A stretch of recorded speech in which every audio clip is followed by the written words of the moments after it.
Amén. Pues hoy vamos a hablar del conocimiento intuitivo y quería hablarles un poco de lo que hemos estado hablando. Nos quedamos aquella vez que habíamos estado hablando de la más grande arma de Satanás, que la más grande arma de Satanás es hacernos pensar que para ganarnos las cosas, tenemos que ganarnos las cosas de Dios. Por ejemplo, ganarnos para ser sanos, ganarnos a Dios para que nos provea, para que tengamos provisión de Dios. Pues la más grande arma de Satanás es hacernos pensar que tenemos que lograr o hacer algo para obtener algo de Dios. Es como que le estamos pagando a Dios para que nos dé. Pero mucha gente no disfruta porque dice la palabra de Dios que todo lo que Él nos da es por gracia. No es porque algo que tú has trabajado o algo que tú hagas para obtener algo, sino Dios quiere hacernos pensar y hacernos entender que las cosas se obtienen por poner la fe en su gracia, en su amor y misericordia. Porque cuando Satanás usa esta arma, te quita tu enfoque. Pone tu enfoque en ti. ¿Qué puedes hacer tú para mejorar? ¿Qué puedes hacer tú por Dios? ¿Qué tienes que mejorar y qué no tienes que hacer? ¿Qué tienes que hacer para que Dios te dé? Cuando Dios no te da algo, lo primero que decimos es que Dios no me lo quiso dar. Es que yo tengo que ayunar más. Tengo que orar más, tengo que leer más, tengo que actuar mejor, tengo que ser más santo para recibir de Dios. Pero lo que Dios quiere hacernos ver, que esa es la arma de Satanás, porque Él lo que quiere hacerte ver es poner tus ojos en Él, que cuando tú no puedas, tú vayas a Él. Dice que no es con ejército ni con espada, sino más con su Santo Espíritu. Es ir a donde Él está, es acudir a su gracia y su favor y saber que Él desea bendecirte. Que Él desea que seas salvo, que Él desea, ya perdonó tus pecados, que su deseo es verte sano, su deseo es verte prosperado, su deseo es verte bien y no mal. Hay gente cuando le va mal piensa que es Dios que quiere verlos mal, pero Dios no es así.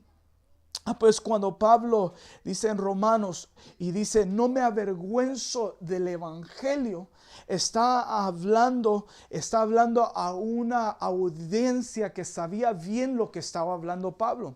Porque esta audiencia quería ponerle temor y temblor a la gente. Quería hacer la gente convertirse a las cosas de Dios con miedo, con temor, con hacerles pensar que esto es por obras. Llegaron a decir que no podía uno ser salvo si no era por circuncidarse.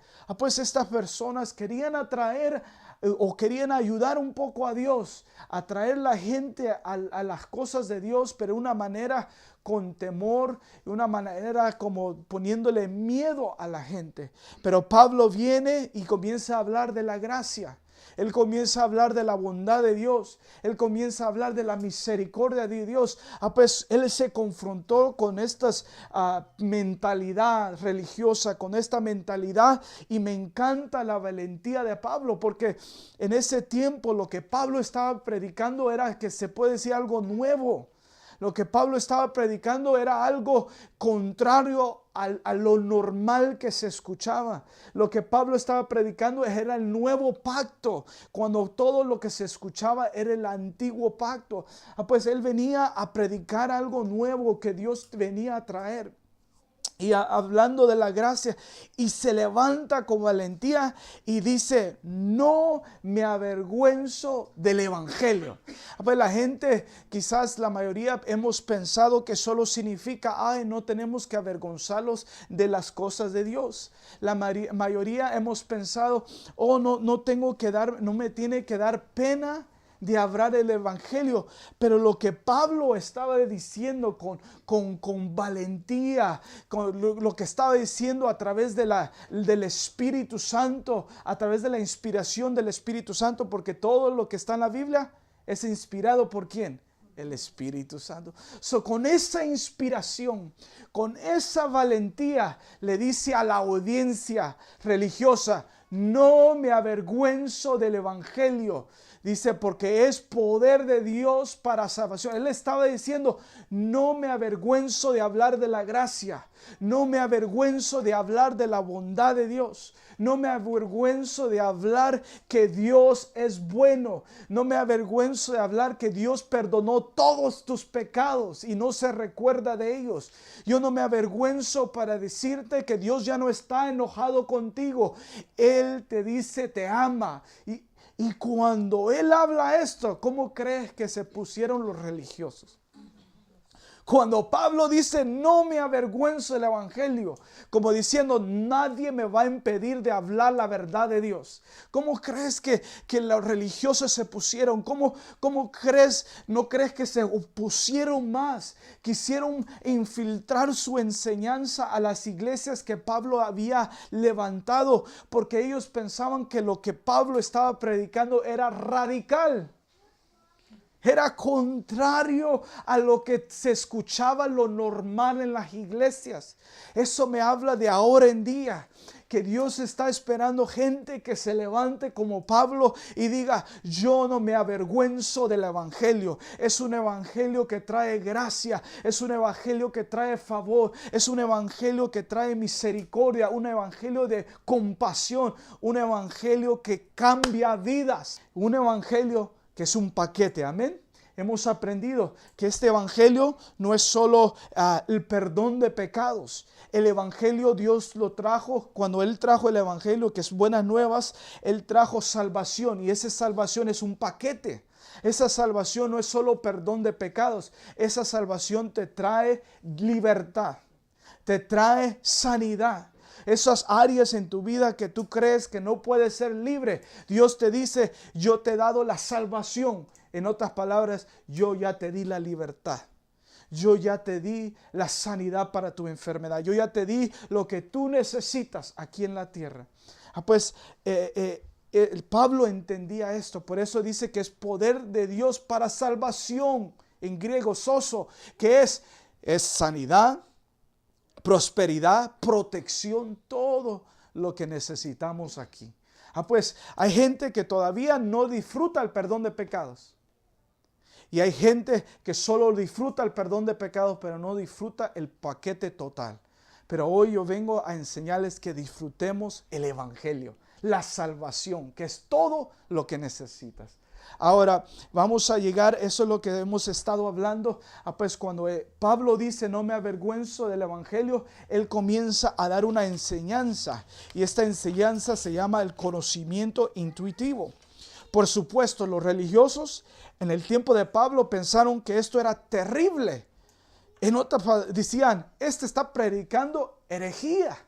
Este está predicando lo que no es de Dios. Este se chanfleó porque ustedes saben que él era celoso. Pablo era celoso, dice, y aún se levanta un día y dice, yo era más celoso que ustedes. Yo era mejor fariseo que ustedes. Yo era un mejor maestro que ustedes. Y Pablo comienza a decir esto, pero dice, yo lo he tenido todo ahora como basura, dice. Ahora, ellos pensaban que él estaba predicando ahora herejía. ¿Saben lo que estaban pensando? Pablo se ha chanfleado. Pablo está perdido. Pablo, una o de otra manera, se chanfleó de todo el conocimiento que tenía. Pero las personas pensaban que uno necesitaba relacionarse con Dios. No sé si tú has escuchado esto antes. Basado en qué lamentables son. Qué lamentable estamos delante de Dios. En otras palabras, nos hacen pensar que somos gusanos delante de Dios. ¿No han escuchado esas oraciones? ¿O no las han hecho ustedes? Porque yo hacía mis oraciones. Señor, yo sé que soy el peor del mundo, Señor. Yo sé que soy un gusano delante de tu presencia, Señor. Yo soy una hormiguita menos que una hormiguita, Señor. Pero ten misericordia de mí. Yo pecador soy lo peor de este mundo. Y nuestras oraciones eran bien pobres. Nuestras oraciones son bien lamentables. Y es como que no tuviéramos padre. Como que fuéramos huérfanos. Pregunta, ¿somos huérfanos? ¿Que no dice la palabra de Dios que somos hijos de Dios? Que no dice la palabra de Dios que nuestro espíritu dentro de nosotros nos confirma que somos hijos de Dios. Pues cuando te acercas a Dios, ¿cómo te acercas? Porque muchos se acercan como Job. Job capítulo 25. Job tuvo un conflicto dentro de él porque cuando todo le pasó mal, comenzó a culparle a Dios.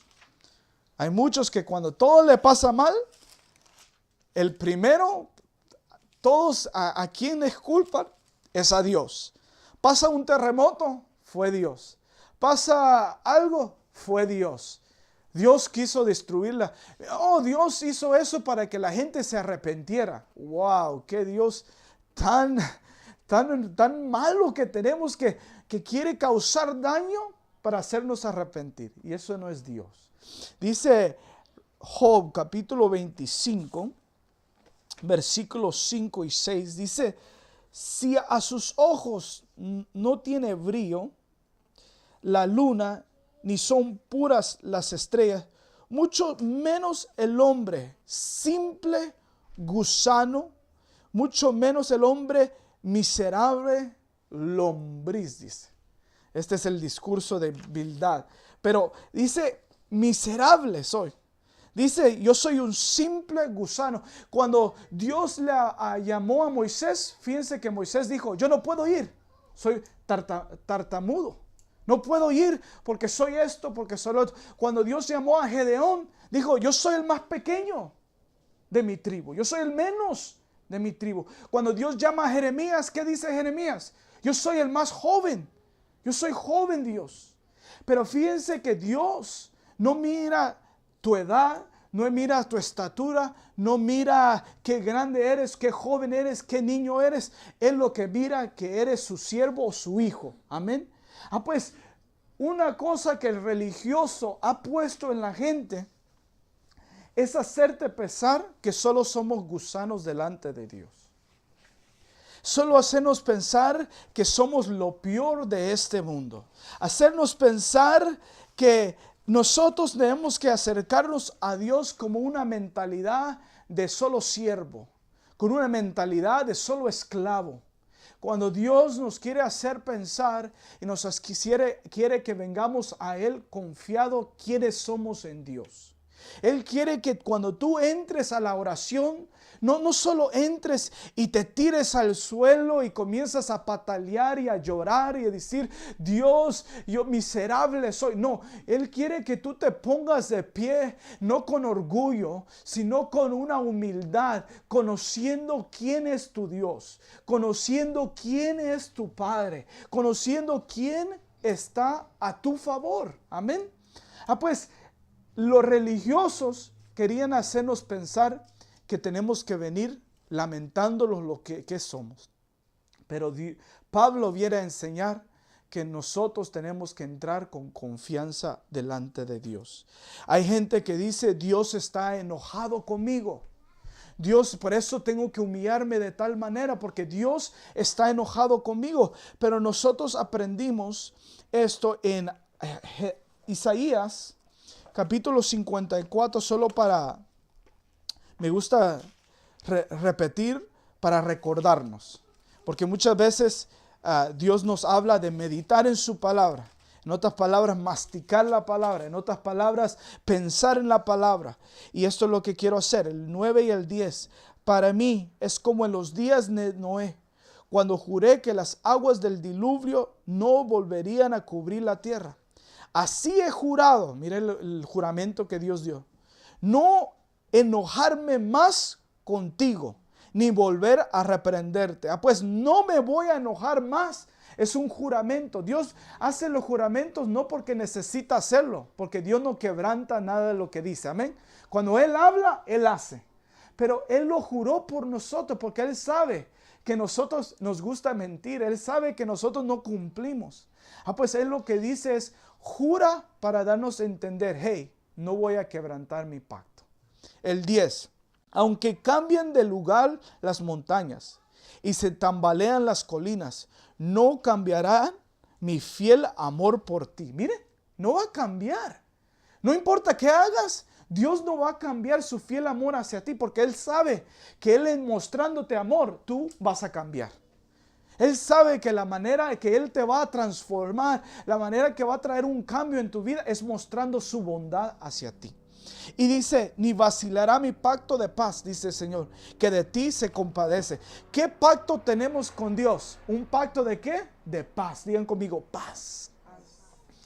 Pues, ¿cómo vas a ir a Dios con una mentalidad de gusano? Cuando puedes ir al Dios sabiendo que hay un pacto de paz entre medio de ti. Que Él no está enojado contigo. Amén. Pues, hay algunos que dicen, no, tengo que mejorar y hacer todas estas cosas. No, estás equivocado. En la superficie o la aparición se mira como que ellos están cambiando.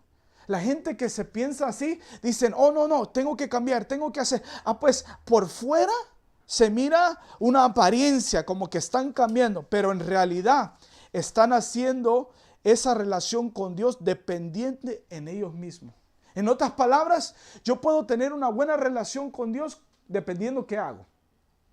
Si no hago bien, no estoy bien con Dios. Si hago bien, estoy bien en una relación con Dios. Pues estás poniendo tu dependencia en ti y eso es lo que hace la apariencia. Delante de todo comenzamos a aparentar que todo está bien. Pero ¿sabe? Yo miro un problema. Porque cuando queremos hacer todo por apariencia, me enseña que no está con el corazón. ¿Me entienden? Cuando esa apariencia no es de corazón, es porque tengo que hacerlo. Es que mi relación con Dios no está bien, tengo que mejorar. Pues estás haciendo las cosas por querer mejorar una relación. Pero cuando la haces con el corazón, cuando lo haces con amor, es diferente. Pues Dios nos quiere enseñar que no dependamos en la relación dependiendo de nuestras actitudes o acciones, sino depender en su fidelidad. Amén. Cuando ellos han hecho esto para el Señor, oh, qué santos son ellos. Cuánto yo puse aquí, relación dependiente de ellos mismos, cuánto han hecho para Dios. Qué santos son. Cuánto se han negado a Dios esta semana. Cuán buenos son. Miren qué relación teníamos antes nosotros con Dios. Si yo me portaba bien, yo estaba bien con Dios. Si me santificaba mucho, estaba bien con Dios. Si me negaba a las cosas, pasiones y a las maldades, estaba bien con Dios. Si yo hacía bien, estaba bien con Dios. Pero si hacías mal, ¿qué pasaba? ¿Cómo te sentías? Yo me voy a confesar. ¿Saben cómo yo me sentía cuando yo no actuaba bien? Yo ya no oraba. Pasaba horas, semanas sin orar. Pasaba tiempo sin leer la Biblia. Pasaba tiempo sin evangelizar, sin querer servir. Cuando yo me portaba mal o algo hacía, no quería servir a Dios. Porque todo era dependiendo a mis acciones. Todo era dependiendo a mis obras. Todo era dependiendo a mí mismo. Autodependencia. Pues para mí esto es ser egoísta. Para mí esto es ser autodependiente de acercarse a Dios. Porque tú estás tratando de decirle a Dios que depende de mí, que depende de ti, de ti para acercarte a Dios. Eso se le llama ser egoísta y autodependientes. Dios quiere quitarte del egoísmo y de la autodependencia y acercarte a Dios por lo que Él ha hecho. Amén. Qué lindo que tú puedes fallarle a Dios y acercarte ¿cómo? Libremente, confiadamente, sabiendo que Él te va a escuchar. ¿Tú crees que no te escucha cuando fallas? Él te escucha cuando te portas bien y te escucha cuando te portas mal. Pues ahora, miren, aún todavía tengo este problema porque tenemos que renovar la mente. Cuando yo fallo, todavía me cuesta porque el enemigo está, acabas de fallar. Wow, Dios está enojado contigo. Dios no te va a escuchar, Dios no te va a usar, Dios esto, Dios lo otro. Pues todavía tengo esa lucha, pero ¿sabes lo que el Espíritu me dice a mí? Me recuerda, tú eres hijo de Dios. Tú eres justo delante de Dios. Tú has sido santificado. Tú has sido limpiado. Tú has sido perdonado. Todos tus pecados han sido borrados. Y eso me da confianza de acercarme a Dios. Amén. Qué lindo es acercarme a Él, no por lo que yo haga, sino por lo que Él ya hizo. Amén. Qué lindo es esa relación. Ahora, dice aquí, Pablo vino y hablaba de la bondad de Dios y su gracia. Él dijo que solo recibirán por su gracia. Dice, es la bondad de Dios que nos guía al arrepentimiento. Esto lo leímos la semana pasada, pero vamos otra vez. Romanos, por los que no estuvieron, los que no han escuchado este versículo, mire lo que Pablo predicaba. Todo esto, es lo que hemos estado hablando, está en Romanos. Romanos capítulo 2, versículo 4. ¿No ves que desprecias las riquezas de la bondad de Dios, de su tolerancia y de su paciencia? Al no reconocer, hay personas que desprecian su bondad, hay personas que no reconocen que su bondad quiere llevarte al arrepentimiento. ¿Qué nos lleva al arrepentimiento? La bondad de Dios, no la ira de Dios. Lo que nos lleva al arrepentimiento es su bondad. Pues la bondad de Dios me hace correr a Él. La bondad de Dios me hace acercar. Imagínense, hoy, hace unos días, llegaba a la casa y me encantó ver esto porque Dios me hizo ver algo. Entré a la casa del trabajo, de hacer un mandado, y mi hija corre hacia mí y me dice, Daddy, ya llegaste a casa. ¿Sabe lo que me gustó de eso? Porque ella no se fue a esconder.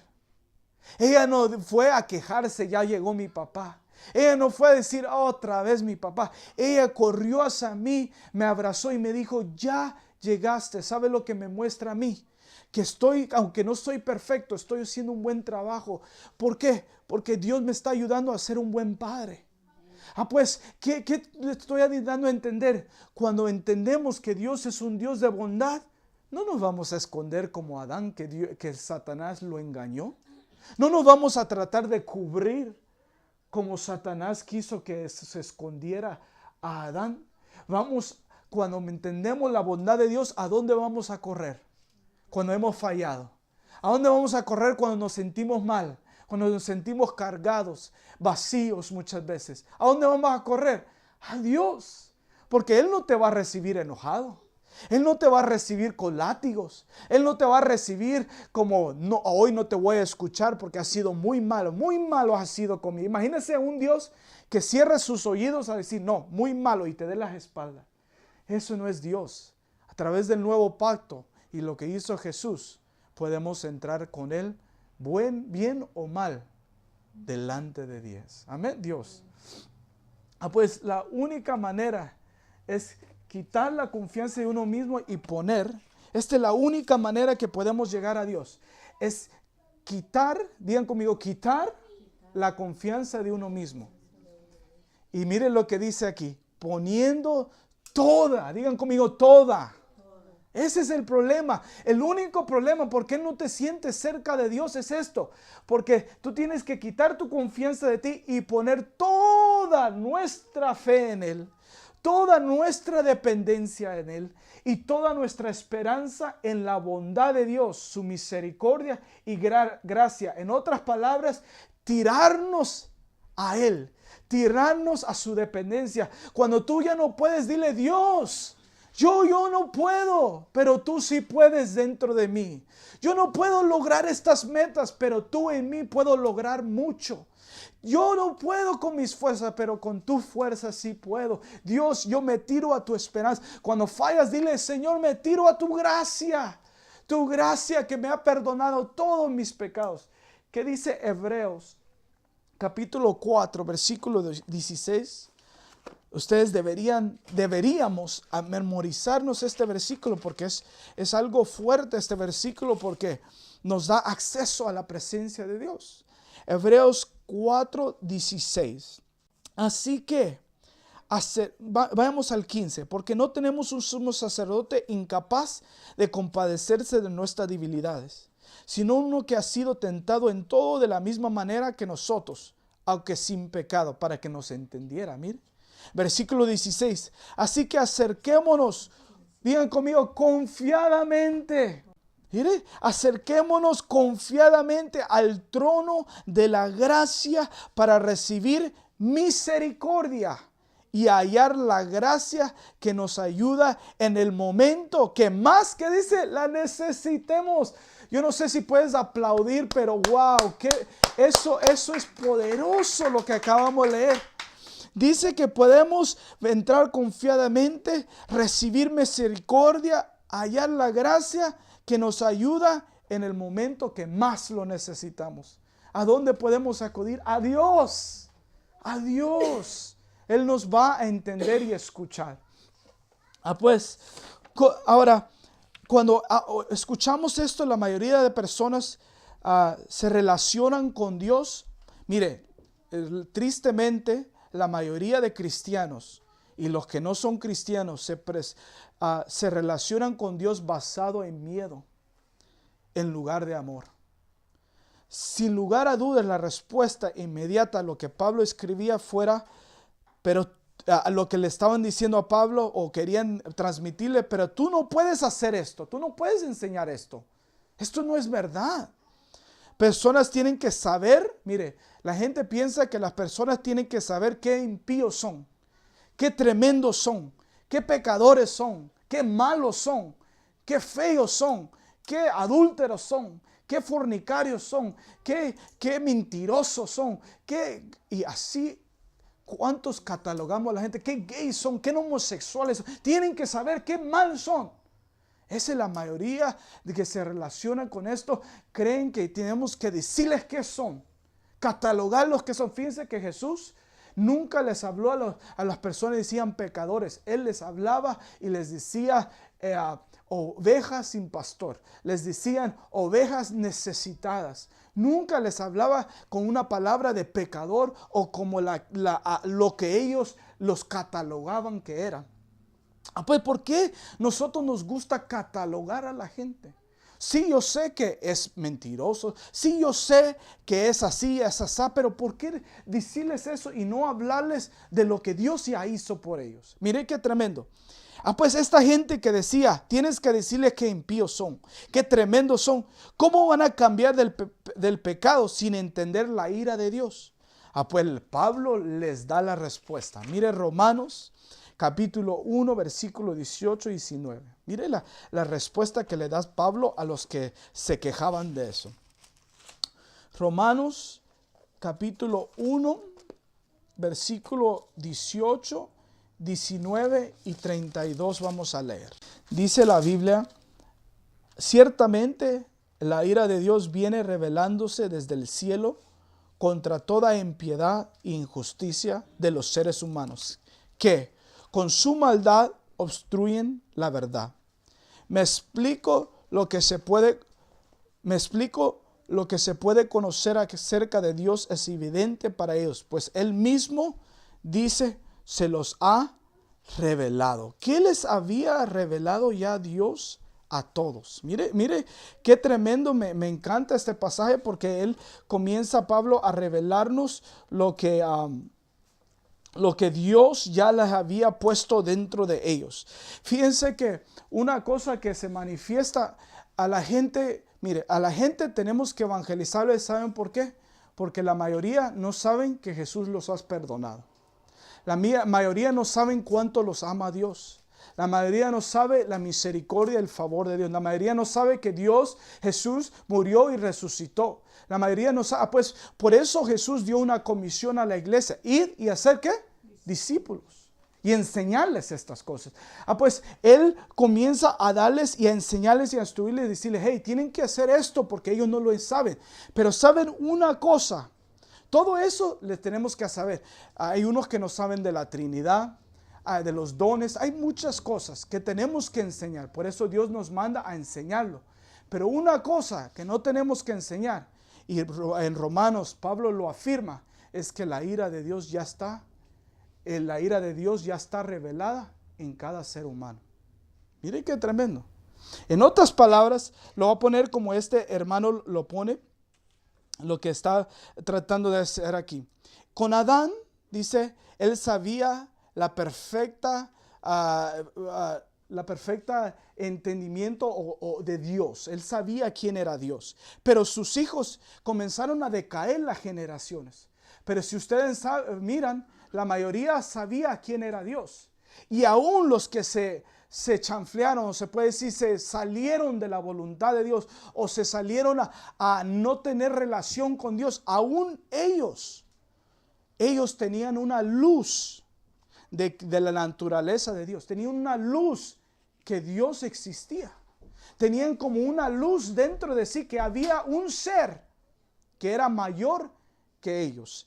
Pues, ¿qué significa esto? Que hay una luz que es dado a cada ser humano. Pongan atención a esto. Hay una luz que ha sido revelado, que aquí dice en el versículo 9, me explico, lo que se puede conocer acerca de Dios es evidente para ellos. Pues Él mismo se lo ha revelado. Él mismo, digan conmigo, Él mismo, Dios, se lo reveló a ellos. ¿A dónde? ¿A dónde se lo reveló? Dentro de su espíritu. Dentro de lo más profundo de ellos, Dios se lo reveló. Pues ellos tienen una luz, cada uno, aún los que no conocen de Dios, aún los que no tienen una revelación plena de Jesucristo. Dice que hay una luz que es manifiesta de Dios dentro de ellos, en su naturaleza. Y dice que cada hombre que viene al mundo, internamente, en su mente o en su conciencia, es comunicado acerca de Dios o es inspirado acerca de Dios. ¿Por qué creen que la gente que no conoce, los indígenas, que no conocen de Cristo, hacen dioses?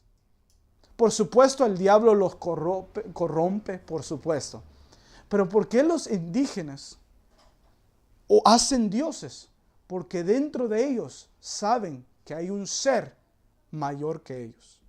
Saben a través de la naturaleza por muchas maneras, pero una de las maneras que Dios utilizó es que cada uno dentro de nosotros sabemos que hay un ser que es mayor que nosotros.